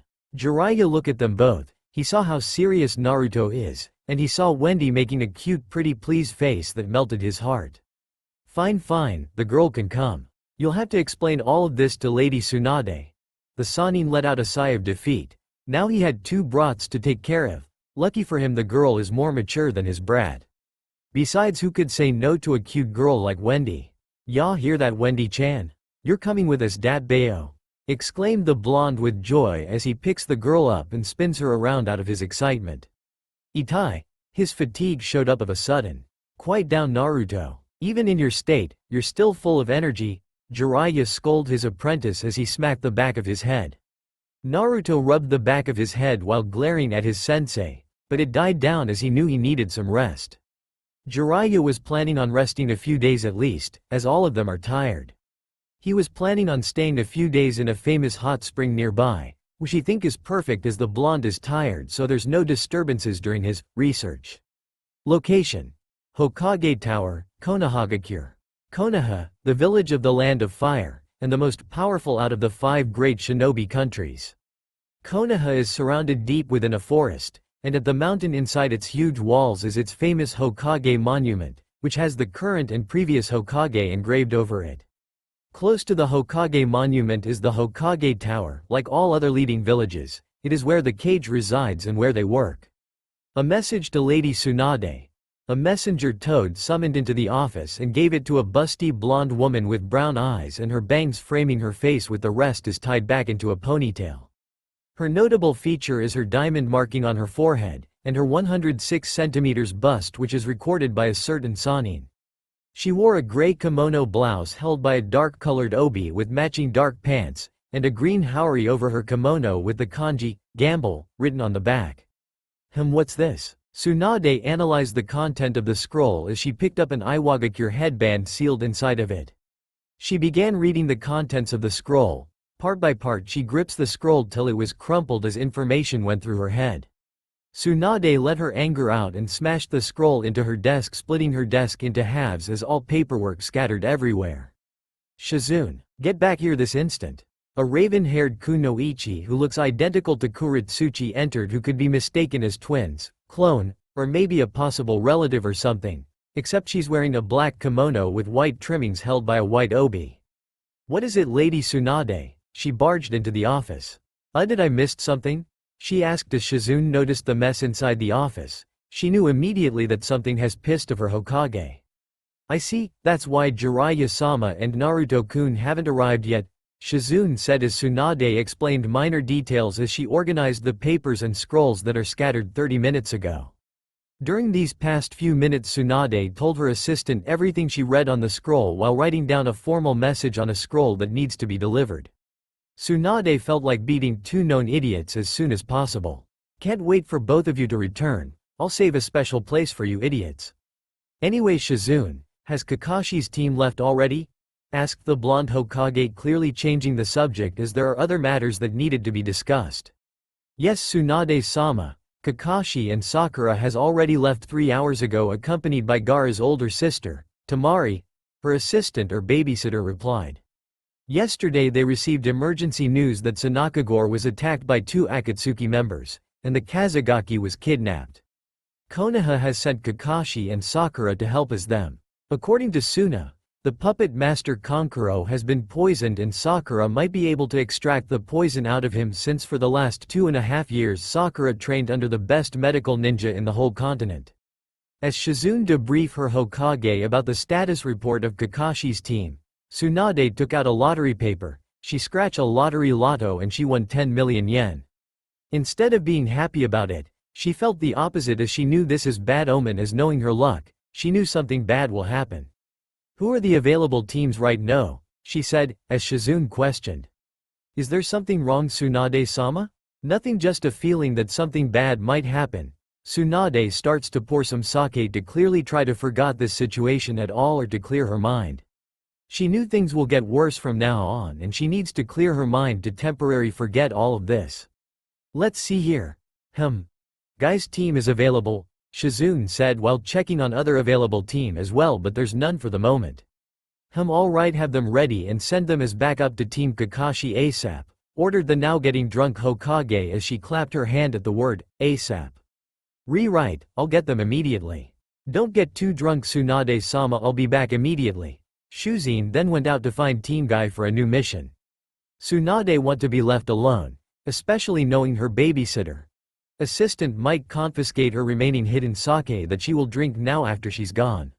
While pouring another sake she summoned a messenger slug. This is for the Tsuchikage, bring it to the old man immediately. Tsunade ordered as the messenger slug popped out of existence to deliver a diplomatic message to the Tsuchikage. She knew this will cause her problems later, especially discussing matters to the council, which will probably lead to a disagreement, especially to bandaged old Warhawk. The 3 of them are currently staying at the hotel. Naruto is currently resting as the blonde is exhausted from his battle and continues usage of chakra by training the past few days. It will take a few days for him to regain all his chakra, as he have a massive amount of reserves out of them 3. Wendy is currently tending some bruise of Naruto as she knows basic knowledge of medical jutsu. Meanwhile, Jiraiya felt a shiver down his spine as an image of a certain big-bust blonde Hokage popped out of his mind. I think staying here for a while is the right choice, he muttered to himself as his gut tells him something bad will happen if they wear at Konoha now or soon. Sometimes it's better to trust your gut feelings, as it can save you at times, which he learned from experience. Now he have a few days to rest, and the Sanin is thinking about going to the hotel bathhouse later for research purposes. After all, it was the reason why he specifically chose this hotel that they're currently staying in. There's also a bar nearby which he have connection for information around, so it's a plus and a win-win. A black crow suddenly appeared in front of the hotel window and tapped the glass 3 times, which got the attention of Jiraiya. As Jiraiya opened the window, the crow flew in and landed on the table. Jiraiya noticed that there's a tiny scroll tied into the feet of the crow, which he knew is intel regarding the Akatsuki. Whoever is sending him this anonymous information for the past 3 years is really helpful. He speculates that it's either there is someone gathering intel like him about the Akatsuki, or there is a spy inside the criminal organization that leaks intel. Whoever this person is, he is thankful as he or she is leaking accurate information that seems to help Naruto and Konoha. As Jiraiya read the contents of the scroll, his eyes widen as the Akatsuki has already planned to move earlier than expected. So they already captured the Ichibi Jinchuriki, huh? Naruto will certainly not like this. He scratched his chin, thinking whether to tell his apprentice about this news or not.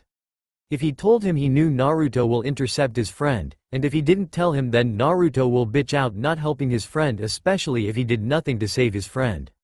I'll probably tell him tomorrow. It's getting late already and Naruto needs some rest. Besides, Kukuku, my pervy sense is tingling. He knew that telling Naruto is for the best, and it will stall the Akatsuki's plan on capturing the tailed beast. He also knew that the message of this unknown informant wants to stop the group, as there are also information of the abilities of 2 S-rank criminals who captured Tsuna's Jinchuriki. But right now his mind is clouded with woman, as he could sense naked woman bathing already. Location: Tsuchikage Tower, Iwagakure. Onoki is not in a good mood as everything backfired. Yesterday, he received the status report of the S-class mission to capture Konoha's Jinchuriki led by his son's team. Especially report that the son of the Yellow Flash dealt with 24 of Anbu and went out unscratched. Not only that, but Kitsuchi failed to stop Kuritsuchi in making this situation worse. But the most worse of all is how Kuritsuchi is badly beaten.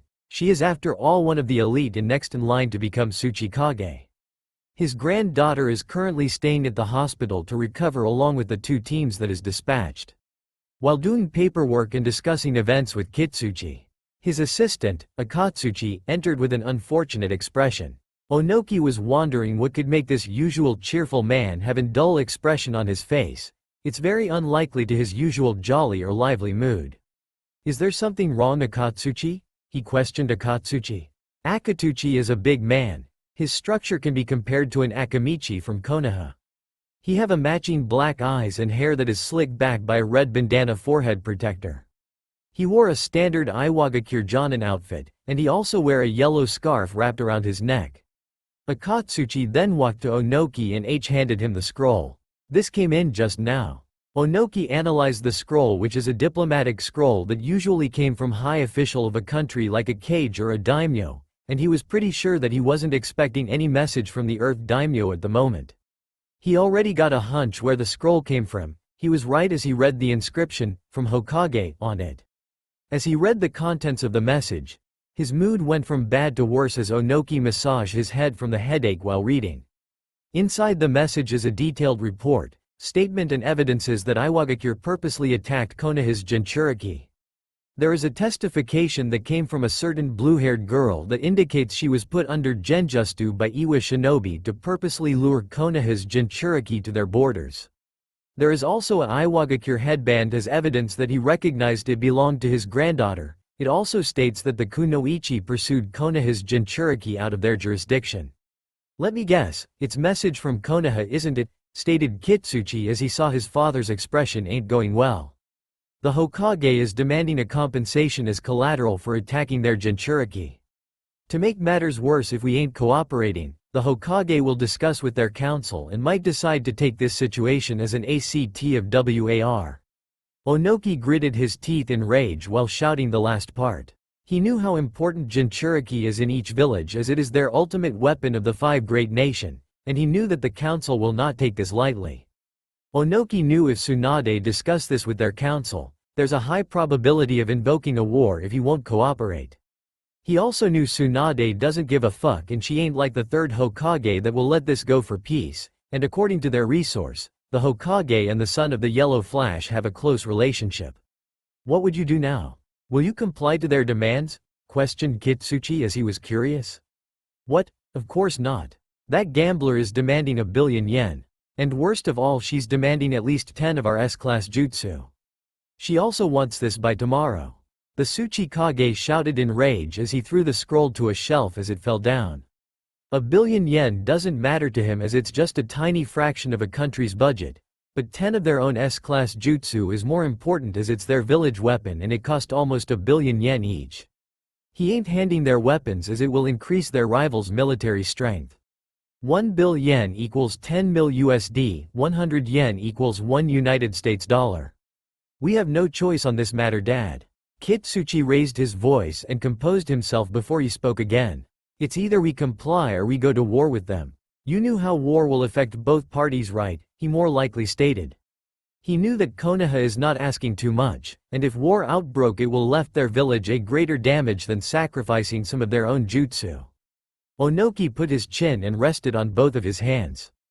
As much as he don't want to let Konoha get more powerful, he knew his son is right and so he let out a sigh and pondered on what to do as alternative.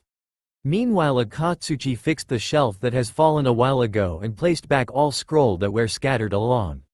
While placing all scrolls back he noticed a dusted old scroll that seemed of importance and picked it up. Tsuchikage-sama, this scroll is supposed to be sent to Konoha a decade ago. It says here it's supposed to be sent to the Yondaime Hokage, stated Akatsuchi. This piqued up Onoki's interest as Akatsuchi now handed another diplomatic scroll that is stored in a shelf for a very long time. Let me see that, Onoki said. He opened the scroll as he reads what's inside of it. It's about a political agreement between Minato and him that they made months before the Yondaime died, and lucky for him, the agreement is still valid up to date. This is just what we need. How come I forgot about it? Chuckled Onoki as he questioned himself. He was supposed to send this to Konoha but there was a complication that happened to the Yondaime so he wasn't able to send it and just stored it into a shelf until he forgot about it until now. Let me see that, said Kitsuchi as Onoki handed him the scroll. What? I ain't agreeing with this. Kitsuchi disagreed as Onoki replied. But you agreed to it more than a decade ago, and besides if we sent this, Konoha has no choice but to accept it. That was a long time. Things have changed right now. Kitsuchi retorted. He may agreed to it a decade ago but he knew things are different now. Yes, I know, but this agreement is still valid and we can use this to force Konoha into a peace treaty. It's better than giving away our secrets and going to war. Besides, we already agreed to it last time so why not now, Onoki retorted back. Fine, but you know Kuretsuchi will not love this, grunted Kitsuchi as he finally agreed. I know, but don't tell her the real reason behind it, she'll go crazy if you told her the truth. Tell her this is her punishment for going overboard and refusing to cooperate when she attacked Konoha's Jinchuriki. Onoki levitated to level his son's height as he explained. With that Kitsuchi bowed and left to inform her daughter on what will happen now. What's in the scroll that will make Kuretsuchi mad, Gigi? Said Akatsuchi as he noticed Onoki is writing a formal message. That will be a S-class secret that you should not know. Besides your cousin has no choice in this matter, replied Onoki. 2 hours have passed as Onoki is now done writing and revising his reply to Tsunade's message along with inserting the agreement he has done with Minato on a scroll. Alright Akatsuchi, send this to the Hokage immediately. This should arrive to her by tomorrow, instructed the old Kage as Akatsuchi saluted. Hi Tsuchikage-sama, he cheerfully agreed as the big man left. Onoki then levitated to the windows and looked directly at the hospital. He knew by right now Kitsuchi should be at the hospital by this hour and is now telling his granddaughter the good news. What THEEFUUUCCCKKKKK? Exclamation mark quote. A high-pitched chakra-infused scream that echoed from the hospital and can be heard from a couple of miles away. Birds can be seen flocking away from the source of the scream and it scared the shit out of those birds. Onoki knew it was Kuretsuchi who shouted, and he just chuckled at her reaction and want to see it now but clearly can't as he needs to finish a tower of paperwork. Onoki then went back to his chair and grumbled. Damn paperworks. A blonde woman who is wearing a green haori with a kanji, gamble, on the back is seen slacking off in a casino playing on a slot machine. As she turned the knob her eyes widen as she won with 3777, and now she's expecting for terrible news. Could this day get any worse, she muttered to herself as she remembered what happened yesterday. There you are Hokage-sama, I've been looking everywhere for you. You have a set of responsibilities you know, a certain Kuretsuchi look-alike scolded. Can you give this woman a break? I already finished all paperwork last night, grunted Tsunade while she collected her price. Being Hokage is no joke as you're responsible for the welfare of your country. It's a tougher job than a daimyo whose only role is a political figure and managing the civilian side of the country. The only reason she accepted it is because of Naruto, and the council will pay all her large sum of debt. No, you can't. You have already had your break yesterday, she said as she remembered when she returned back to the office she found Tsunade drunk at her desk while doing paperwork. At least she's doing her job though, but drunk. As much as Shizune wants to slack off, she can't, as being a medic at a hospital and an assistant for the Hokage is a though job with rare breaks. Let's go back to the office already, you had enough. As she noticed there's a glass of sake on the slot machine. After returning back from her break, she sat down on her chair and put her chin on both of her hands. Alright, what is it? I know you have something for me. It was a statement rather than a question. Shizune raised her brow at this. How did you know? She asked as she handed something to the blonde. Just a hunch, Tsunade replied as she already expected it. First of all, she won, which means something will happen, and second, she's expecting today a reply from Iwagakure. She already opened the scroll and expecting something she don't want to expect. She continued to read the contents as she chuckled, hee hee hee hee hee. Damn you Onoki, you old rock, and damn Minato who agreed to this. Tsunade laugh, it's a laugh of misfortune. What is it, Tsunade-sama? Is there something wrong? Shizune asked as she was handed the agreement done by the Yondaime Hokage and the Tsuchikage more than a decade ago. Oh wow, this is rather unexpected, stated Shizune. I can't believe the Yondaime signed this, although he had no choice but to sign it. You troublesome blondes who keeps giving me more headache, Tsunade said to herself as she remembered she's also blonde. Anyway, keep this a secret from now on. For now, I'll think of something else to tell him. She have no choice but to agree to it as there's a seal signed by her predecessor. Though the agreement is not a huge deal to her, it will bring her a lot of headache later on. For now she'll pass this headache to a certain blonde when he returned back from training whom keeps giving her headache. Alright Naruto, we're dealing with 2 Akatsuki members here. According to my resource, we're dealing with long-range fighters. One is the known Mad Bomber from Iwa named Deidara, who specializes in air combat and uses clay bombs as his main, explained Jiraiya as both of them are hopping from trees to intercept Akatsukis in their hideouts. A day ago Jiraiya told Naruto the news that Akatsuki went on the move and the blonde didn't take it lightly, who almost lost control.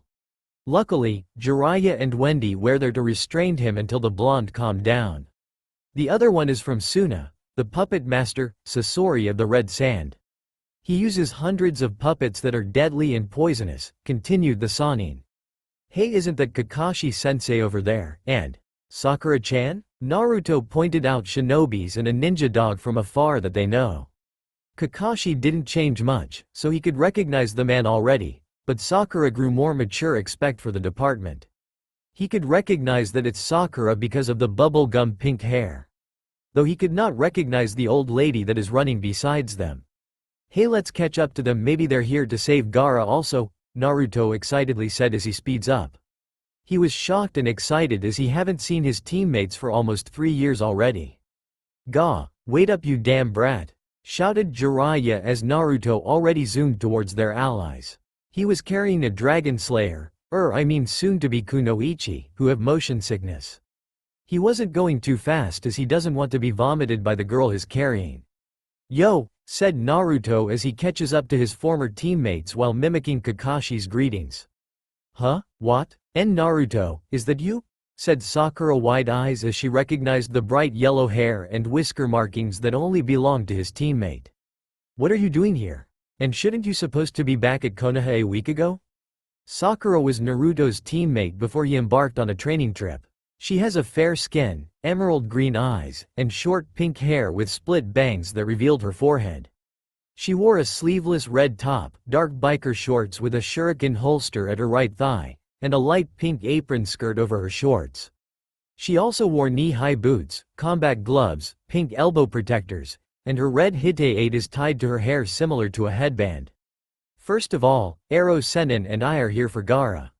Second, we had a little detour. But I'll tell you everything after we're done, explained Naruto cheekily as he scratches his cheeks.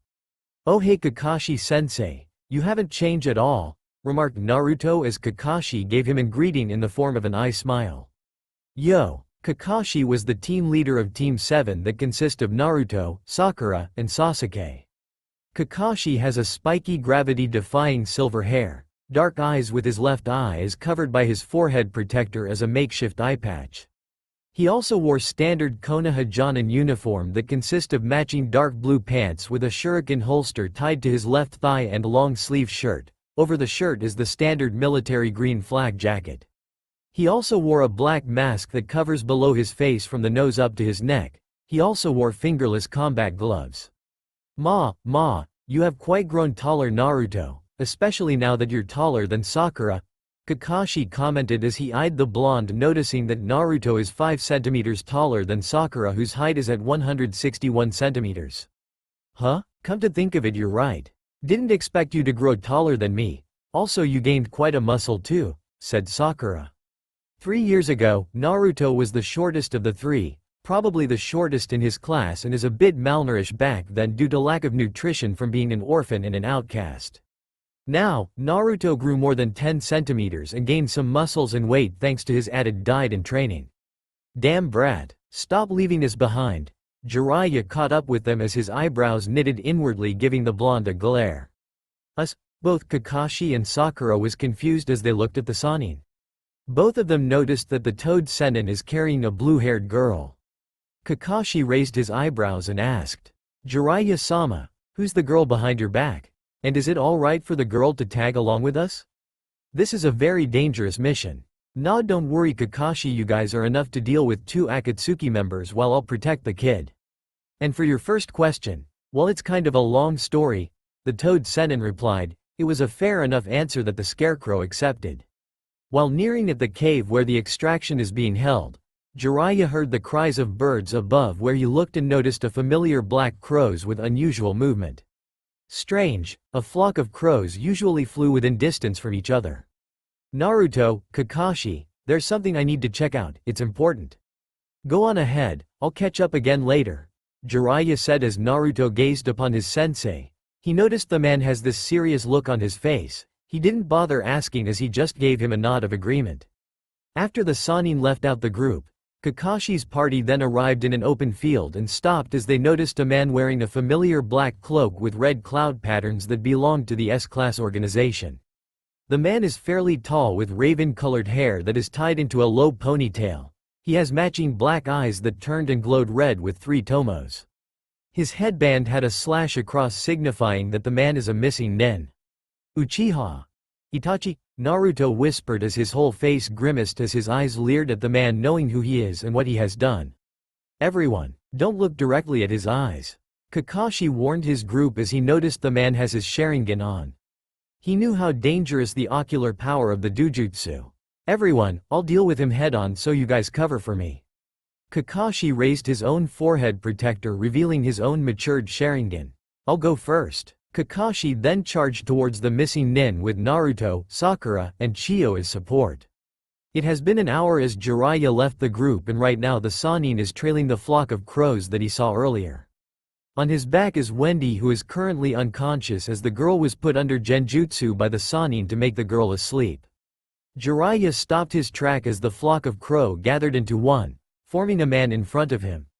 "Uchiha Itachi," said the Sannin as his eyes studied the man in front of him. "Never expected that more from your group has appeared. Perhaps my informant gave less information." Jiraiya then formed a clone as the clone grabbed the unconscious girl from him and took the girl away from somewhere safe just in case things goes rough. Itachi simply stared at the man in front of him with a natural stoic expression that is common among the Uchihas. Jiraiya, Toad Sage of Mount Myoboku, and the master of the Kyuubi Jinchuriki. It was unexpected for you to provide as backup, yet alone followed me here. You truly worthy of the title Spymaster. Your intel must be truly reliable for you to track down the location within a day, the missing nin said. The Sannin listened to what Itachi said as he gave the man his reply. Indeed, I trust this informant of mine that keeps me tracks of your organization's movement. After all, my informant has already planned ahead for me, except meeting you here. This informant of yours seems reliable, except I already planned ahead more than what your intel could provide, and for what I have planned is to stall you here just enough for the Ichibi to be extracted," Itachi said, flaring his eyes as his onyx-colored eyes turned blood red, a Sharingan activated. Both men narrowed their eyes on one another. It was silent as both are calculating each other. Itachi just stands there, letting the wind blow his bangs. Jiraiya reached the back of his pouch, as he prepared for a stance. Kaden. Gokakyu no Jutsu. Fire release. Fireball Jutsu, shouted the missing nin as he sends a large ball of fire twice the size of a human at Jiraiya.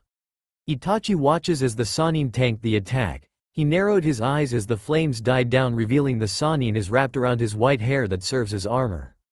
Jiraiya's hair returned back to normal and the Sannin proceed into a low stance. Hari Jigoku, Needle Hell, shouted Jiraiya as he shoots out a barrage of hardened hair needle towards the Uchiha. The Sannin watched as Itachi got impaled by Senbon-like hair but was popped out into smoke. A cage bunshin? Instincts kicked in as he senses the presence behind him.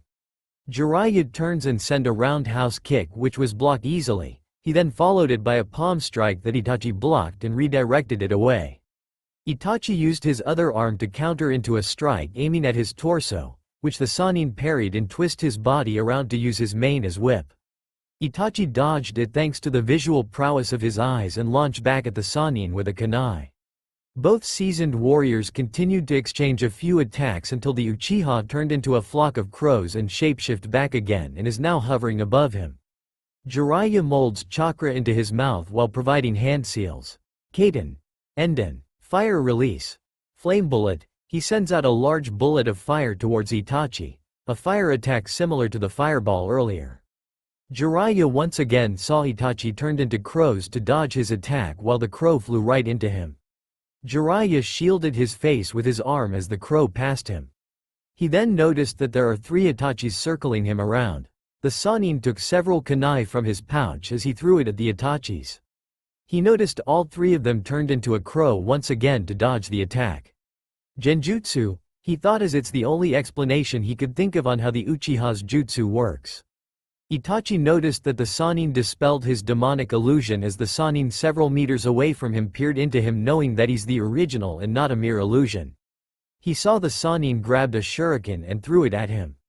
Itachi then dodged 3 shurikens thrown at him while waving a set of hand seals and shouted. Suiden.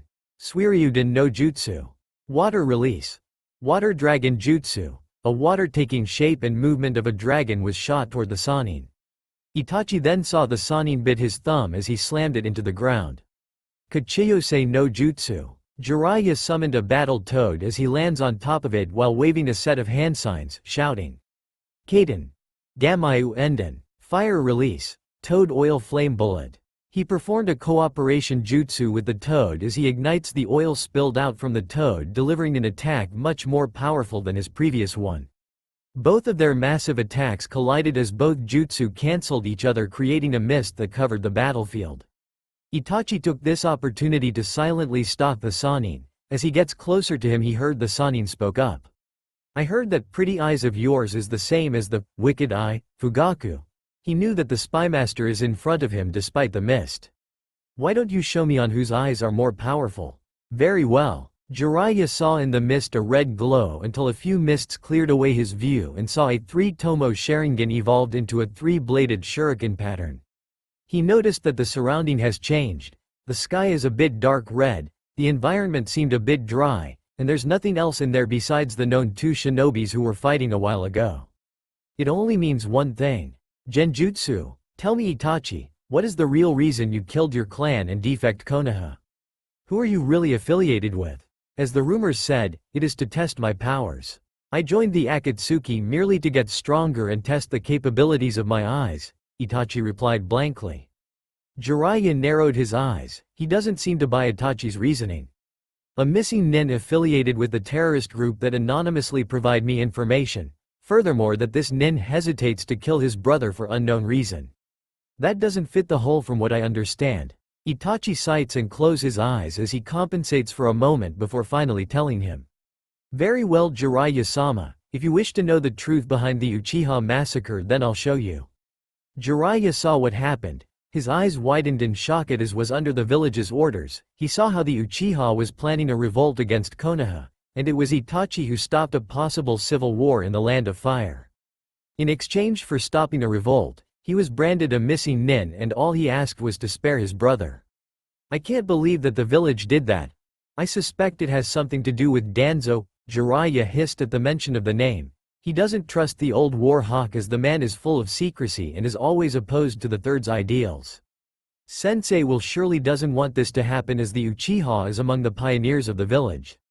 Itachi sighs remembering how the war hawk used him. Yes, this was Danzo's doing, but it doesn't matter anymore. What's done in the past is done. I see, so you joined the Akatsuki in order to held them off the village. Correct, but that's not all to it. What do you mean? Questioned the Sannin as the Uchiha replied. From what you know is that the Akatsuki is gathering all bijus, is it correct?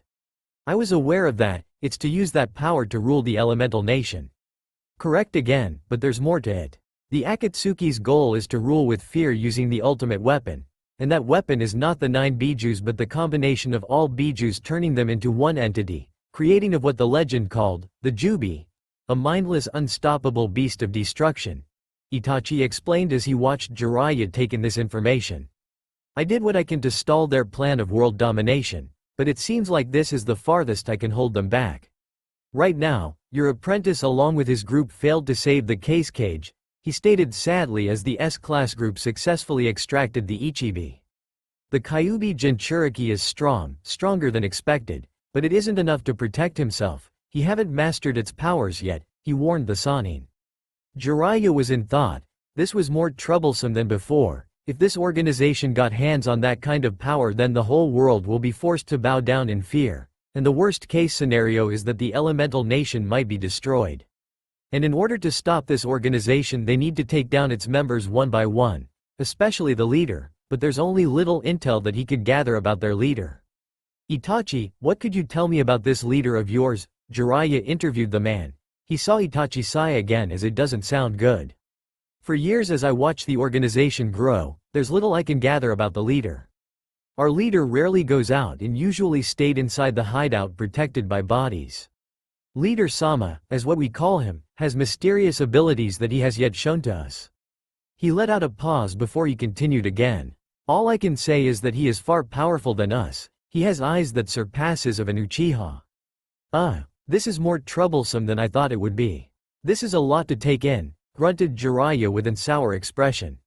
There is a spy watching this, so I have one last thing I need to tell you as I don't have time anymore. They already are suspicious of me already. Alright then, tell me the bad news, stated Jiraiya. He already had the gut feeling. There's more than meets the eye. The leader is just a puppet. The true mastermind works behind the scene, letting Leader Sama act as the mastermind. The real leader is very powerful. He's the one who helped me orchestrate the massacre, and let me tell you about him. Don't let him fool you. The real leader is the one our members who you least to expect him to be. Farewell Jiraiya-sama, till we meet again, Itachi said as he disappeared as the environment returned to normal. Jiraiya noticed that he was no longer in Genjutsu and noticed the mist is gone along with the missing nen. From what he learned, he now needs to step up Naruto's training if he's gonna face a bigger threat than expected. He was deep in thought once again and process all the information Itachi said. So there is another leader. Damn it, he could just tell me a name. In a faraway view, a plant-like human creature wearing an Akatsuki robe was watching the whole fight between Itachi and Jiraiya. He was asked by a soon-to-be member of the group, a man named Tobi, to watch the movement of one of their members, and from what the plant creature has seen there's nothing suspicious that he could report back as everything went smoothly. It has been a few days already after the Konoha ninja defeated 2 members of the terrorist organization, and now we see our blonde hero walking in a forest in the Land of Fire back to Konoha along with another group with an eccentric leader wearing a green spandex suit under his Junin vest with his forehead protector acting as a belt. He also has leg warmers with weights attached to it. This other group captain has a black eyes and black bowl-cut hairstyle and a bushy eyebrows. His name is Might Guy, team leader of Team Guy. Over Guy's back is Kakashi, being carried as the man is exhausted from his battle, especially using the Mangekyo Sharingan. I can't believe Kakashi-sensei have the same eyes as Itachi, remarked Naruto, as he remembered when they were fighting Deidara. Naruto blew up Deidara's claybird. He was able to mark him with a Hiraishin tag in his arm. Kakashi blew the man's arm off using one of its abilities called Kamui. After Deidara's arm was blown up, Naruto blew the missing nin's other arm with a Rasengan by using the seal to flash to him. This eventually causes Deidara to taunt Naruto to be enraged after the blonde saw the lifeless body of his friend, Gaara. This response causes Naruto to transform into tailed beast mode, but luckily Kakashi was able to repress it with a seal before Naruto lose control. After finally calming down, Deidara denotates himself, but Kakashi was able to teleport everyone, including Team Guy, away from the blast radius. After that, Jiraiya arrived. Gaara was revived by Chiyo, which she used a forbidden method in Exange for her life. The group stayed for a day to attend her funeral before they went back home. Hey, I just noticed something. You guys have those vests that higher ranks wear. Naruto pointed all his friend's green flak jacket with a hint jealousy. All of Konoha 11 was promoted to Chunin some time ago during your training trip, and Neji here is promoted to Junin, replied the only girl member of Team Guy named Tenten. Tenten have black hair tied and brown eyes. Her hair is tied into two Chinese-style buns that will remind you of a panda. She also wears a black headband protector. Her outfit consists of white Chinese-style long-sleeve shirt with maroon trimmings, and matching maroon pants. Over her back is a large scroll that is filled with various weapons that she brings when they're on a mission. Aw man, and here I thought we guys would be promoted together again this time. Damn Pedamaru ruining our Chunin exam years ago. Naruto slouched forward with sadness as he thought he would be promoted with his friends together this time. Last Chunin exam he was supposed to be promoted as he was one of the finalists, but shit happened so he lost his chance.